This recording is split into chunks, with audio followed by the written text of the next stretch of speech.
try not to think about the pain. Just keep going. It's the kind of thing that's fun a year later when you look back on it. But while you're doing it, it's just really physically horrible.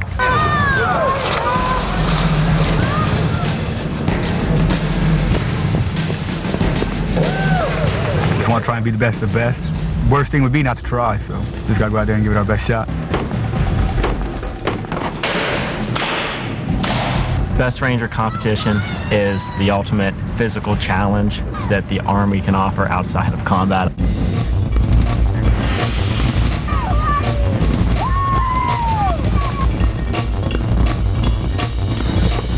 There's so many dangerous things out in the training area that can happen to you. You could go down for a heat injury, you could get bitten by a snake, you could fall off a cliff.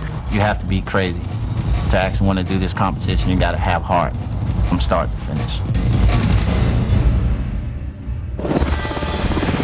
I will always endeavor to uphold the prestige, honor, and high esprit de corps of the Rangers. I accept the fact that as a Ranger, my country expects me to move further, faster, and fight harder than any other soldier. Never shall I fail my comrades. Never shall I fail my comrades. Surrender is not a Ranger word. Surrender is not a Ranger word. Rangers lead the way. Rangers lead the way. Lead the way. Lead the way.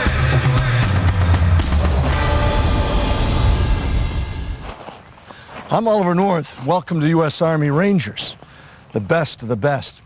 Every branch of service has an elite fighting force. For the Army Infantry, that's the Rangers, headquartered right here at Fort Benning, Georgia.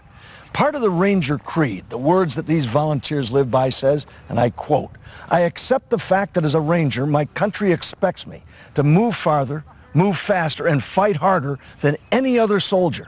And they do, as proven in countless battles ever since the Revolutionary War. Over the next 3 days, two-man teams of these Rangers will be tested in one of the most grueling, non-stop endurance tests ever devised. It's called the Best Ranger Competition. The Rangers are on the move for 60 straight hours, fast marching for 50 miles under 60-pound rucks, and then running and swimming for another 10. They face 4 brutal obstacle courses, including the heart-stopping Derby Queen, perhaps the toughest in the world. They leap from helicopters onto land and water, fight gun battles, climb and rappel a 70-foot tower, and navigate 25 miles of dense woodlands at night under a heavy ruck, guided by nothing more than a compass and a map. And they do all this under the worst conditions, living on a negative calorie diet and no sleep, clad in battle dress uniforms and heavy boots. They're kept in the dark, not knowing when the runs and marches will start, nor when they'll end. Hunger, exhaustion, injury, heat stroke, and a steady diet of stress and uncertainty take a heavy toll, and less than half of these military supermen will still be standing at the finish line. This is a veterans game rookies rarely win. For Team 7, Sergeants Bruce Hoffman and James Yaw, this is their 3rd competition together. They placed 2nd in 2001 and are favorites this year. Lieutenant Luke Van Antwerp came in 3rd place last year. He returns to the competition with a different partner in 2002, his brother, Captain Jeff Van Antwerp. One of the oddest couples this year are a pair of rookies, a 30-year-old Army lawyer, Captain Lazenby, and a 20-year-old Corporal Fain. Corporal Fain considers their status as newcomers a bonus. Short of war, this will be the most exciting and difficult 3 days of their lives. It all begins at 6 a.m., or as the Army calls it, "Oh Dark 30, in the physical training pit at Camp Rogers.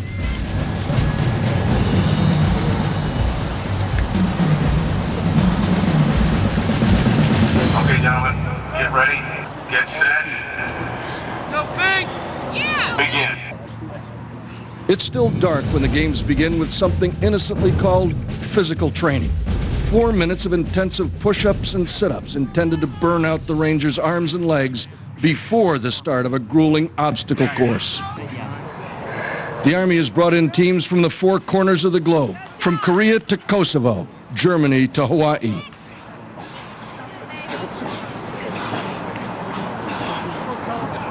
One minute remaining.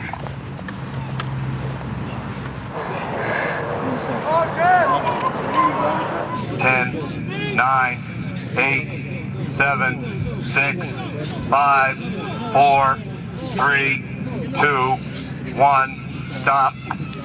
Properly exhausted, the Rangers are hustled on to the next event, an imposing assembly of pull-up bars and a 50-foot cargo net, a 30-foot high log climb, overhand bars, and a 100-foot barbed wire crawl through stagnant water, the Malvesti obstacle course.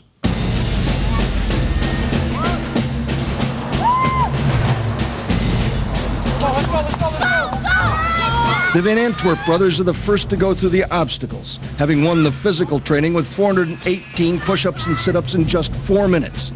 After last year's third-place finish, Luke Van Antwerp expected to retire from Best Ranger competition until something changed his mind. Wanted to do it again because I found out that Jeff was going to get approved to do it, and so just the chance to get to compete with your brother was the draw for me. Our dad's in the Army, you move a lot. So a lot of times we go places and, you have your instant friend, your brother. So, that's your only friend when you get to a new place, especially like in high school where you don't make friends so fast. So we're always pretty close. I was always about a foot shorter, so he beat me up quite a bit, but yeah, we get along pretty well now. It's pretty much as hard as you can go. And if that's harder than anybody else can go and faster, then, you're going to win. And if they're just in better shape than we are, there's not a whole lot we can do about it. Our heart eventually will explode and, we'll lose. The scoring in this competition is based on time, accuracy, and level of difficulty. Judges score each event, and the team with the most points at the end wins. On obstacle courses like this one, Rangers take a penalty if they fail to complete one of the obstacles. The brothers are avid surfers and watermen, which is kind of obvious when you see them dive under barbed wire into this shallow water. This will be the last Ranger competition that the Van Antwerp brothers will do together. Neither expect to be based together in Hawaii for much longer. And off the brothers go on a run of unknown length to the next event. We'll see more of them later. Up next, more Rangers hit the obstacles. And the obstacles hit back. Plus, a lot of people think that the guys in Hawaii are just out there surfing and having a good time. Rangers from Hawaii's 25th Infantry Division throw down the gauntlet. I'd like to show these mainland guys something.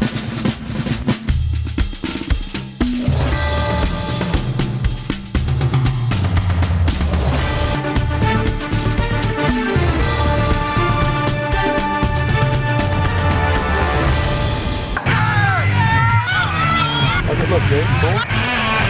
47 two-man teams are battling it out here at Camp Rogers, Fort Benning, Georgia, in the U.S. Army's Best Ranger competition. Minutes ago, each team completed event 1, 4 minutes of explosive exercise.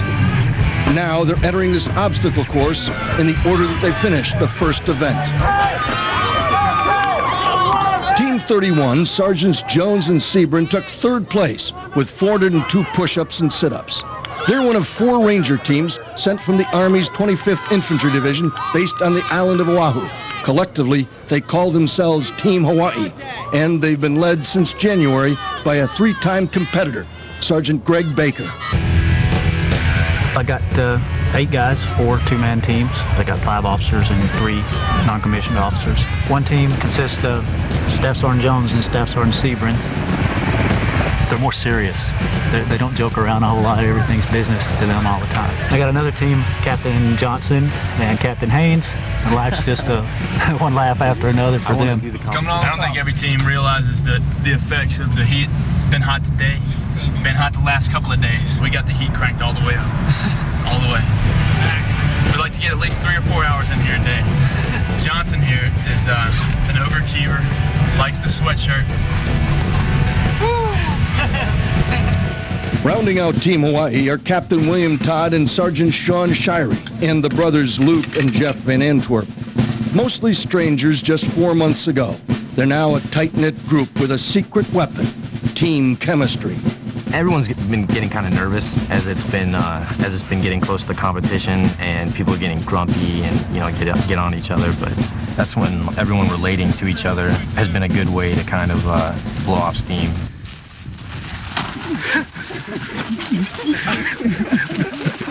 I've tried to prepare these guys for every contingency. The main thing about a coach in this thing is a coach can't do too much to win the competition for you, but he can lose it for you.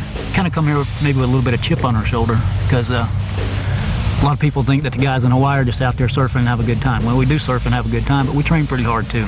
As far as we're concerned, we're the Hawaii team, and we'd like to show these mainland guys something. Well, they haven't had to wait long to do that. The Van Antwerps finished first in physical training, and in this obstacle course heat, it's this team, Captains Haynes and Johnson against fellow Hawaiians Sergeant Seaburn and Jones. Team Hawaii taking 3 of the top 4 places in Event 1. The 25th Infantry Division leads the way, at least in push-ups and sit-ups. Captain Haynes is going over the top right now. He's one of the bigger men in this competition at a shade over 6'3". But his partner, Captain Johnson, is having a rough time clearing the logs, which get further apart the higher you go on the obstacle.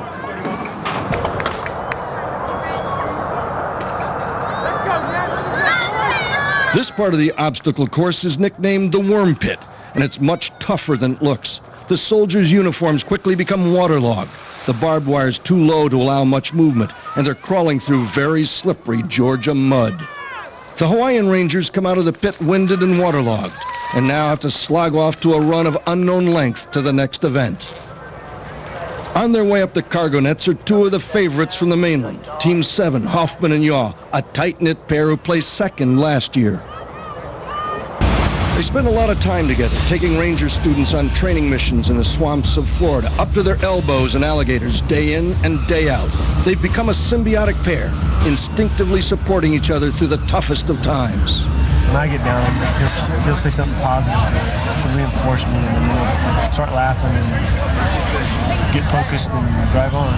After 3 Best Ranger competitions together, they know exactly what to say to each other to keep their partner's spirits and performance up. Well, come on, you're strong, you're bull. I'll tell him the same thing. I say, man, you're the rabbit, man. Let me chase you. Keep going, keep going.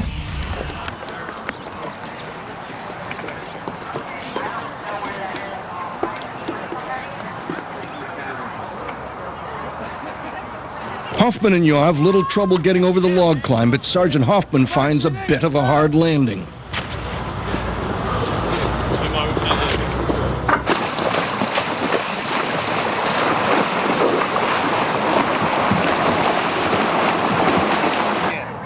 Sergeant Justin Trenary is an instructor right here at the 4th Ranger Training Battalion at Camp Rogers.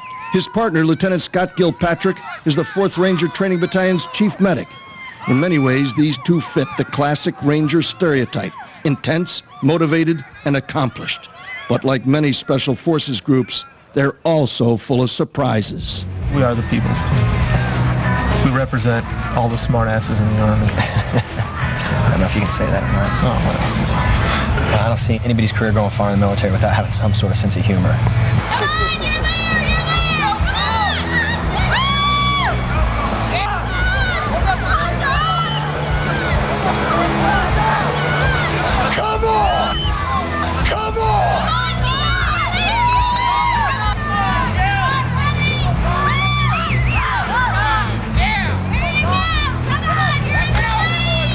Train up and we really want to bring credit to the unit. We really want to win. We're as serious as can be about winning. It does kind of suck training up for this, and there are some events that you have to train for that aren't that much fun, but we try to make the best of it. We got to have fun doing it, or you're just not going to enjoy it, and then you're not going to do well.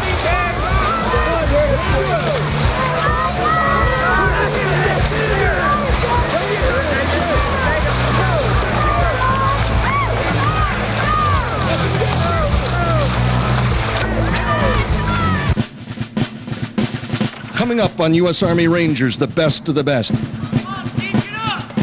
Captain Steve Snyder of the 82nd Airborne is about to take a nosedive. Can he survive this crash landing?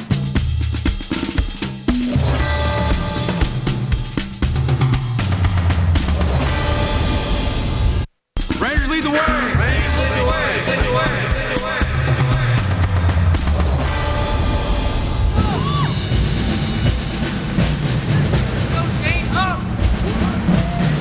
The vertical ladder claims its first victim early on as Team 5 of the 5th Ranger Training Battalion loses valuable time.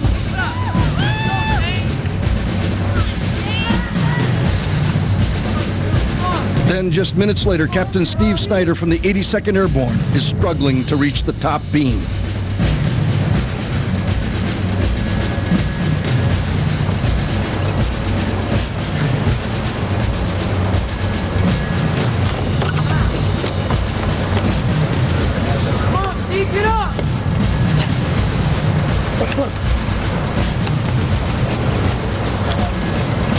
When the unthinkable happens. All right, go back. Badly shaken but not unconscious, Captain Snyder struggles to get his bearings.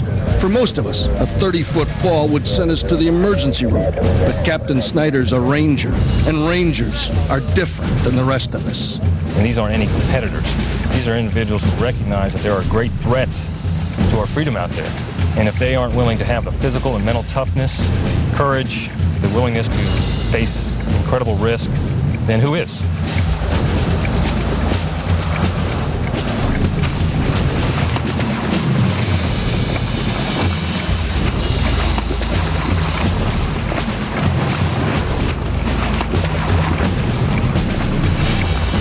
Their ability to tolerate physical discomfort is a lot higher than most anybody's.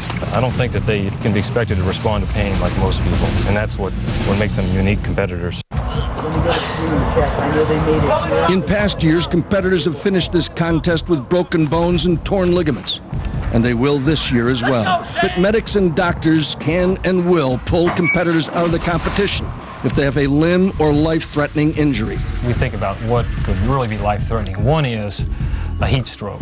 Their core temperature rises, they lose complete control of their body temperature, and they can have a catastrophic collapse. That can lead to brain injury, liver injury, severe muscle injury as well. So if you see a sluggishness in thinking, first of all, in decision-making capability, you recognize that that person's in trouble. Sergeant Mark Rasdale oversees 20 medical teams at Best Ranger. The typical injuries he sees are gruesome, but not competition-ending. A lot of blisters, a lot of the whole sole of the feet will be gone, just be pink as can be, just like all new skin there. The heels will be gone, toes will be just rubbed raw. But some seriously injured Rangers will play a game of cat and mouse with the medics, trying to avoid being pulled from the contest against their will. They'll watch for us lurking over them. You'll just see them gritting their teeth and just walking as straight as possible, trying to hide what we call an antalgic gait, a limping type gait. And they'll just try to walk as normal as possible and hide their face so we can't see them gritting their teeth or something along those lines. It's pretty funny, actually. It's comical. They may have a significant injury that might cause anybody else to stop. Well, they will drive themselves on because so much is at stake to them.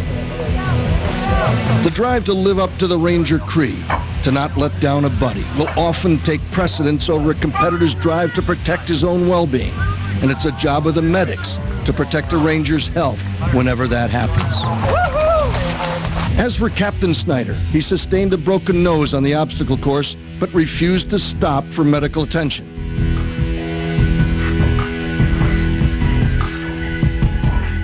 Sergeant Rasdale's medics treated the captain from a moving ambulance while he ran to the next event.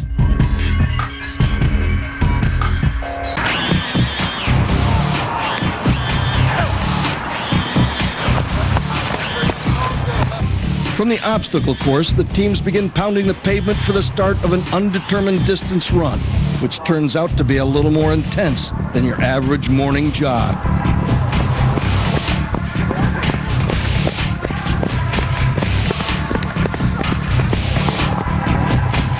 Roughly 2 miles into the run, the teams find their path blocked by a large, watery obstacle known as Victory Pond.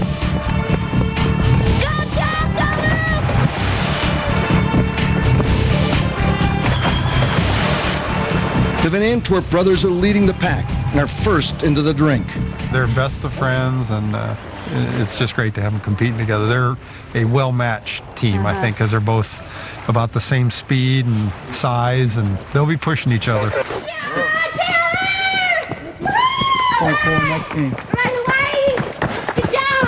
Right behind the brothers are another pair from Team Hawaii, Captains Taylor Haynes and Matthew Johnson. They surf a lot in Hawaii, so when they get in the water, it's comfortable. Oh, man. It's warm.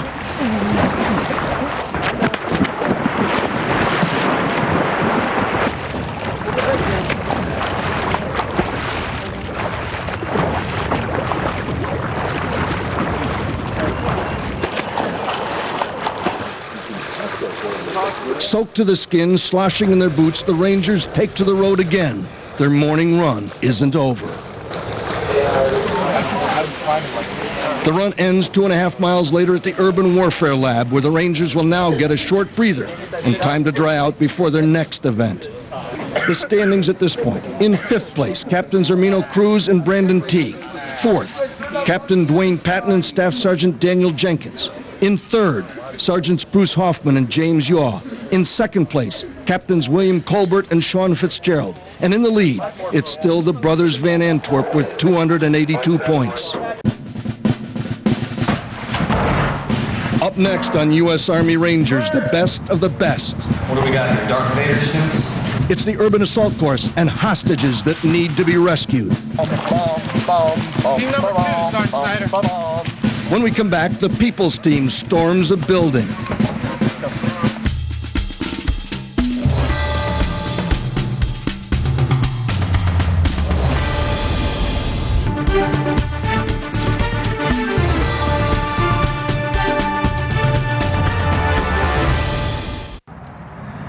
This might look like a deserted village, but in fact, it's a high-tech training area designed to teach soldiers urban assault techniques.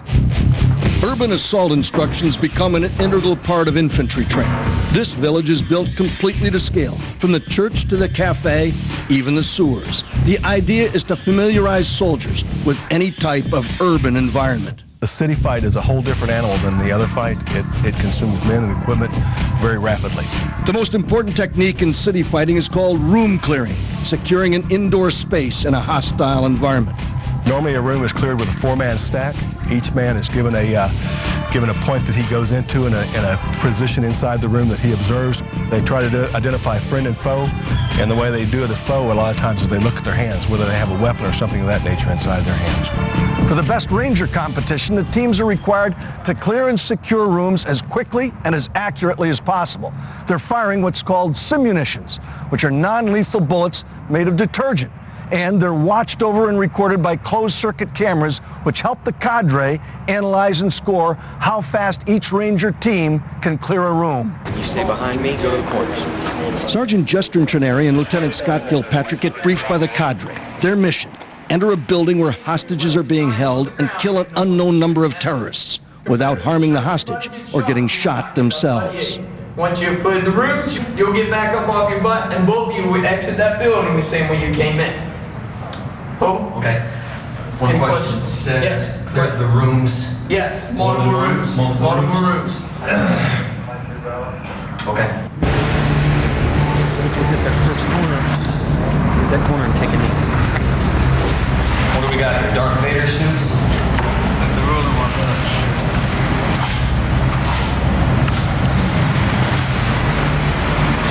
Okay, buddy, you got 5 minutes to get dressed and just find your weapons.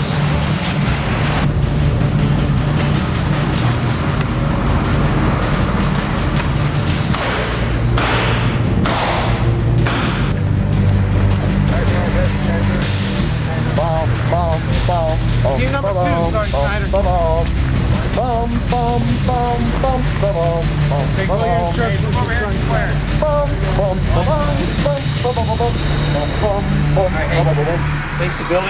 Face the building and lock and load your weapons. Once you're done, move back over here on the sidewalk. In this scenario, the enemy are played by cadre dressed in desert battle dress uniform, or BDUs. The hostage is dressed in the same woodland BDUs as the competitors. This is a go, no-go event. Shoot a friendly or get shot yourself, and your team gets no points. You open the door, I'll go on first. All right, hey, listen up. Your time will start when the first person in your team crosses this yellow line.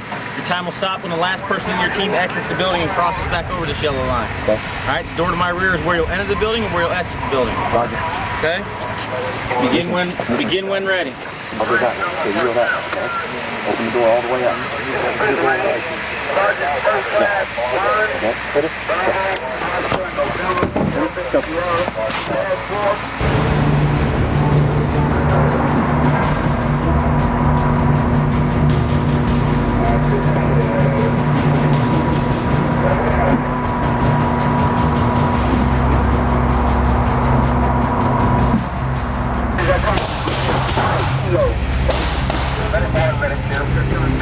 People's team was a no-go for this event and scored no points. After Sergeant Trineri killed the enemy, Lieutenant Gilpatrick fired 2 more shots, taking out the hostage.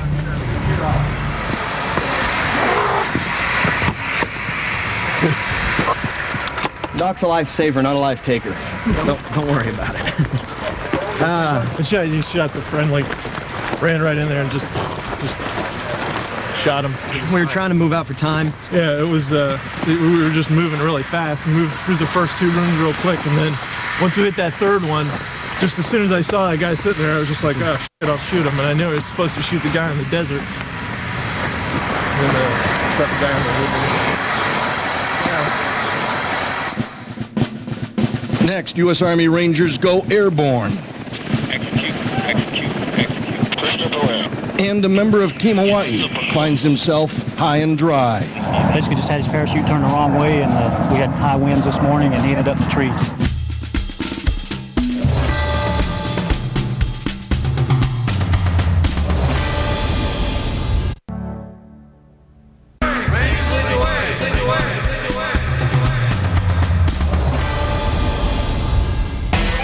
Physical training, an obstacle course, a run, a swim. It's warm.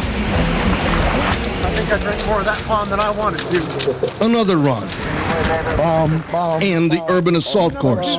All of this before breakfast. But there's no time to relax because now the choppers are on the way. Since 0600 this morning, the Ranger teams haven't had a second to catch their breath. Now they're about to negotiate a 1,250-foot jump from a Black Hawk helicopter, wearing full combat gear. Before becoming Rangers, most of these soldiers have undergone airborne training, which means, in Army terms, they're qualified to parachute from an aircraft. These teams are required to demonstrate their skill in the best Ranger competition by jumping from these helicopters. Sergeant Justin Trineri and his partner, Lieutenant Scott Gilpatrick, were a no-go on the urban assault course. Lieutenant Gilpatrick accidentally killed one of the friendlies. It was a disappointing result, and they find themselves in 10th place going into the parachute jump. We didn't do that great on push-ups. We ran okay, and now we just shot the good guy. So let's go see how we do on this jump. The Rangers are hustled straight from the urban assault to the helipad and given just 20 minutes to pack their equipment or take a time penalty. I mean, you got to rig your rucksack, and then you got to rig yourself up, you and your buddy, and then you got to get inspected. Two-man teams of Rangers jump from each chopper. Their objective, to land on a 20-by-20 green bullseye in the middle of the drop zone. They have us load up the aircraft and take off, and we're flying, and we had to circle around once, and both of us had to go to the bathroom really bad. Go ahead and turn through it. Okay. 27, 30. 1,250 feet over the drop zone, the jump master takes a wind reading, then gives the Rangers the go signal to jump. Execute. Crystal, go ahead. The jump was good. I mean, it was a good jump. It's kind of windy, so you kind of just falling at the mercy of the wind. This isn't your average Club Med parasailing excursion. The teams jump as they would in combat, carrying 60-pound rucksacks and a rifle, and wearing a 5-pound Kevlar helmet. Their standard-issue Army parachutes don't steer well, even in the best of conditions. Add the extra weight and take into account today's stiff winds, and you've got your work cut out for you. The competitors released their rucksacks on the way down and hit the ground at about 15 miles an hour. Landing with a ruck between your legs would almost certainly result in a broken bone or two.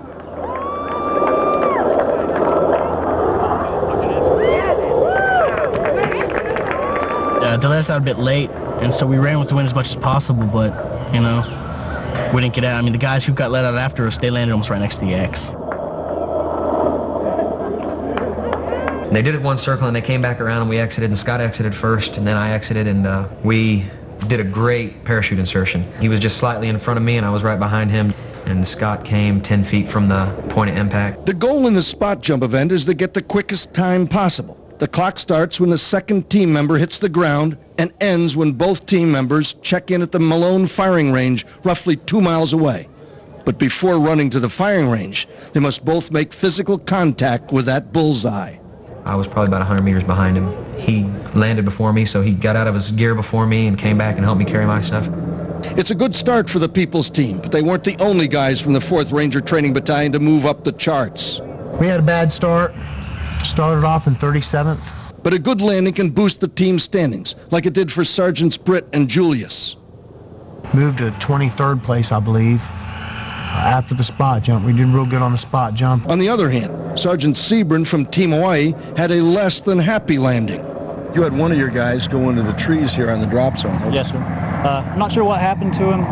Staff Sergeant Sebring, he's in our long-range surveillance detachment in Hawaii, so he's an experienced jumper. But basically just had his parachute turned the wrong way, and we had high winds this morning, and he ended up in the trees. Luckily wasn't hurt, and maybe cost him a little time. The spot jump jumbles the standings. The 4th RTB team, Captains William Colbert and Sean Fitzgerald, are now tied for 1st with the Van Antwerp brothers. Captain Dwayne Patton and Staff Sergeant Daniel Jenkins have moved into a 3rd place tie with Sergeants Bruce Hoffman and James Yaw.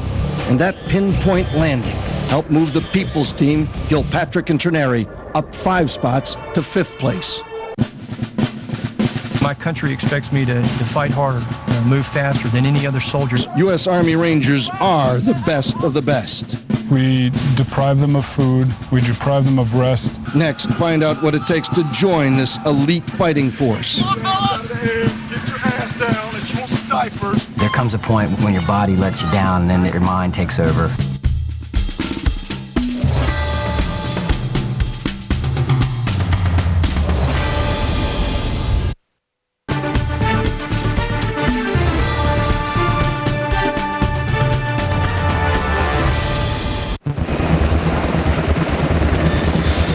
In full combat gear, the Ranger teams load onto Black Hawk helicopters and jump at 1,250 feet.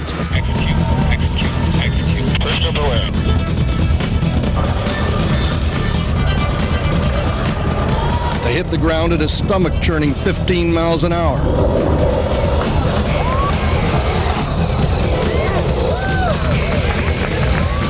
Almost immediately, they're on the run again with 60-pound rucksacks on their backs, double-timing it toward the firing range. For the average person, all this non-stop activity would be enough to make their heads spin. But Rangers aren't average people. The Rangers are the finest light infantry unit in the world. Colonel Barron and Lieutenant Colonel Pound of the 4th Ranger Training Battalion explain what it takes to earn that coveted Ranger tab. First thing you got to leave behind is self. This is not an individual course. This isn't about me. It is very much, you wear no rank, everything comes off. You're a member of the United States Army and you're addressed as Ranger. We deprive them of food. We deprive them of rest. We have a lot of physically exerting activities. We keep them out in the environment. You operate on about 0 to 4 hours of sleep of night on a caloric intake that would make most young men of the age and caliber that are going through the course pretty doggone hungry. With that environment, a man learns a lot about himself, and he learns a lot about how to motivate others to accomplish a task regardless of the circumstances that he finds himself in. The regiment has the resources to train you better than any other soldier in the United States Army. That training lasts for 62 long, hard days and is divided into 3 phases. The crawl stage at Fort Benning teaches land navigation. Come on, fellas! Get your ass down if you want some diapers. I'll put some diapers on you. Bipod, get your ass down. Basic leadership and advanced infantry skills. Then, the walk phase at Dahlonega, Georgia, instructing in mountaineering and mission planning.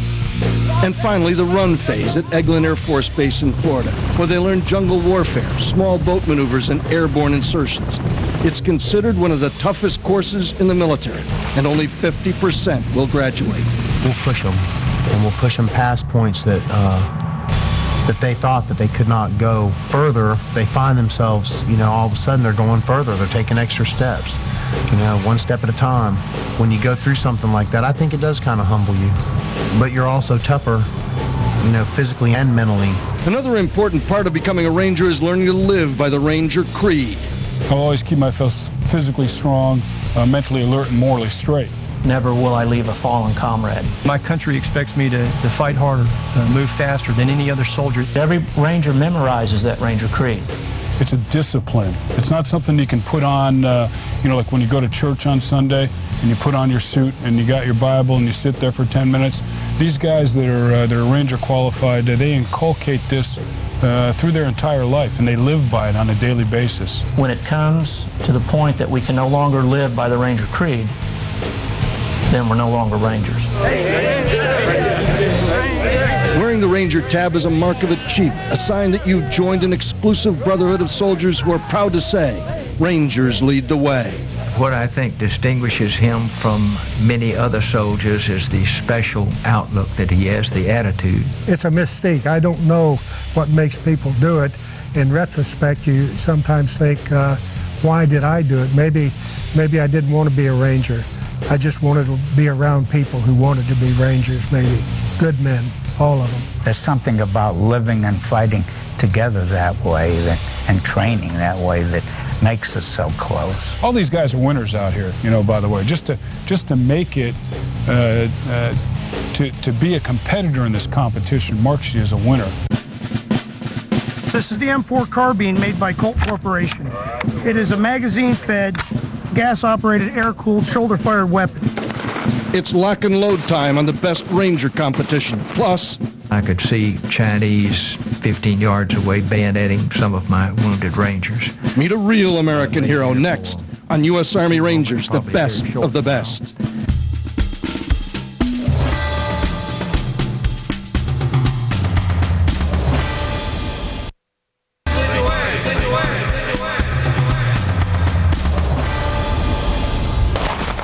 It's tough enough to fire a weapon accurately in the best of times, but try doing it after you've already done as many push-ups and sit-ups as you can do in 2 minutes, run the obstacle course, completed a 4.5-mile run, jumped out of a helicopter at 1,250 feet, then double-timed 1.5 miles just to get here to the rifle range.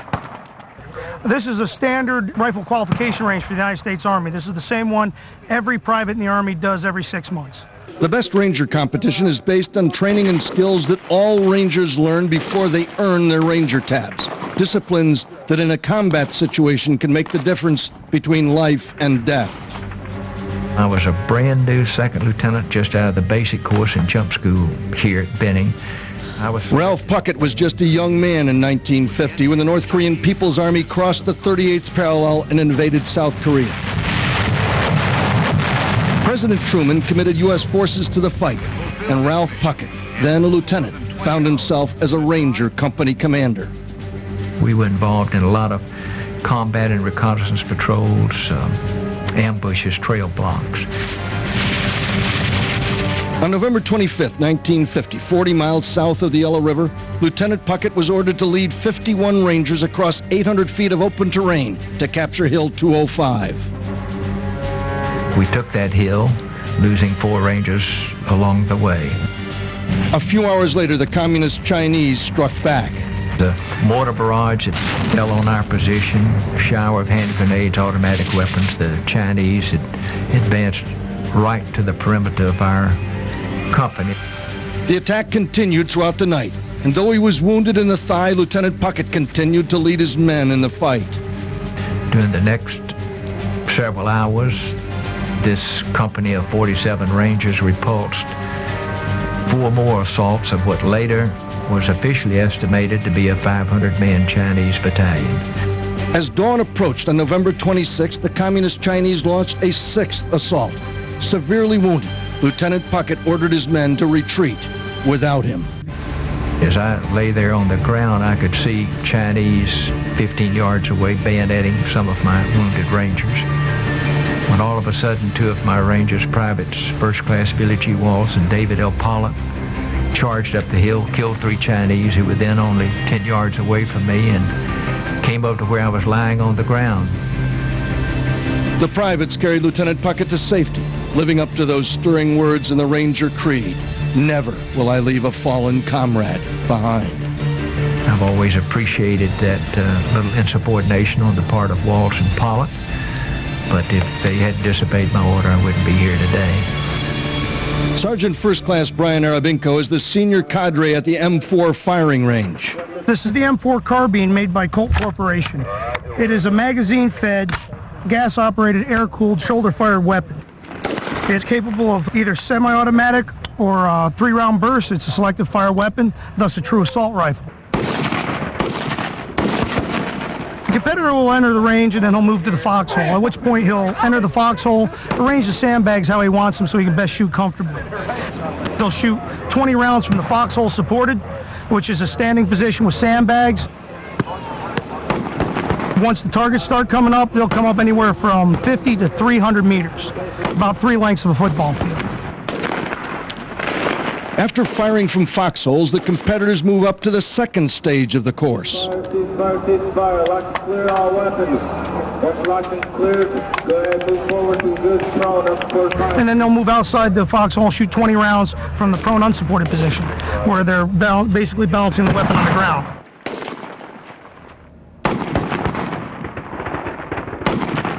Fire, lock and load your second 20-round magazine.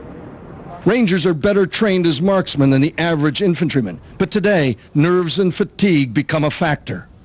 I was checking how many I hit and miss, so I don't know what my score was. The problem is, under the stress of the competition and the stopwatch, they're going to make some of the simple mistakes. The points are added up from both the foxhole and prone phases of the event. The best Ranger competition, 2 scores for a total of 80 is what they're shooting for. Ceasefire, lock and clear all weapons. There's the 2 scores. Okay. Some teams leave the firing range disappointed. Captain Lazenby and Corporal Fain had an off-target day and finished 22nd. And the Van Antwerp brothers have their worst showing of the day, a disappointing 20th. You were first coming off the initial PT out there. Right. How you doing now? I think we're doing okay. Huh? We struggled a little bit with the shooting, sir, but I struggled with the shooting. Here's an update on the standings. The lead has once again changed hands. In the lead now, Captains Patton and Jenkins. First Lieutenant Gilpatrick and Staff Sergeant Trenary have moved up to second place on the strength of their spot jump and a good round at shooting. Captains Cruz and Teague are in third. Captains Burgess and Pugh are in fourth, and rounding out the top 5 are Sergeants Nash and Young. You're watching the best Ranger competition. Don't go away. That's an order.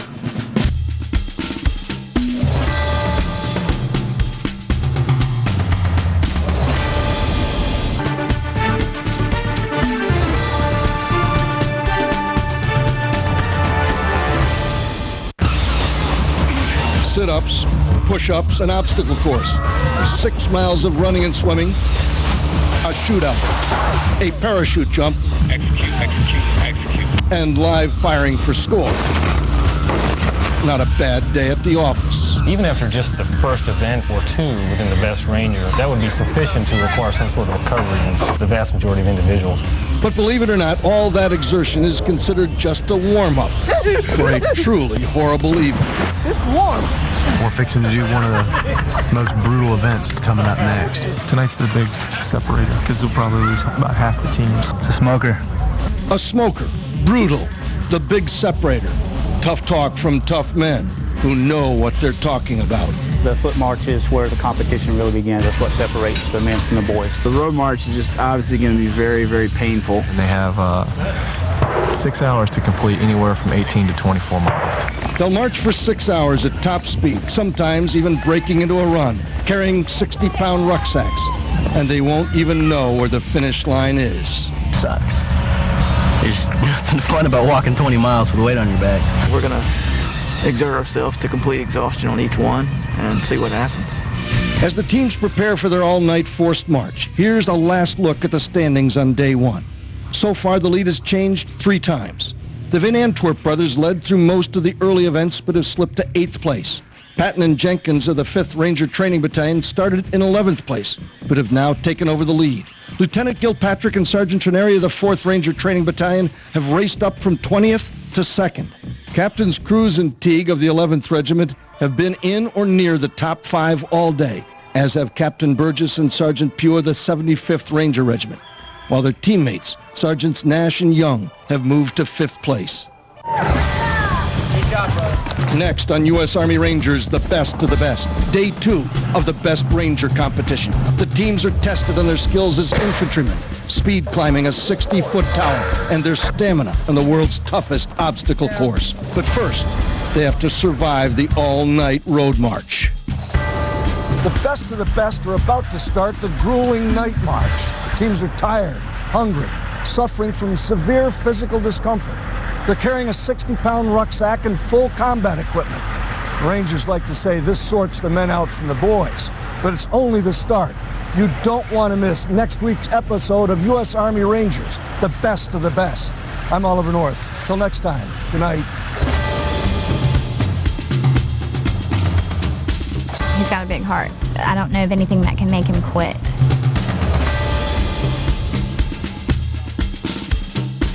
Well, they're good men, and they do a good job. So I'm just a proud mom. They're both just great guys.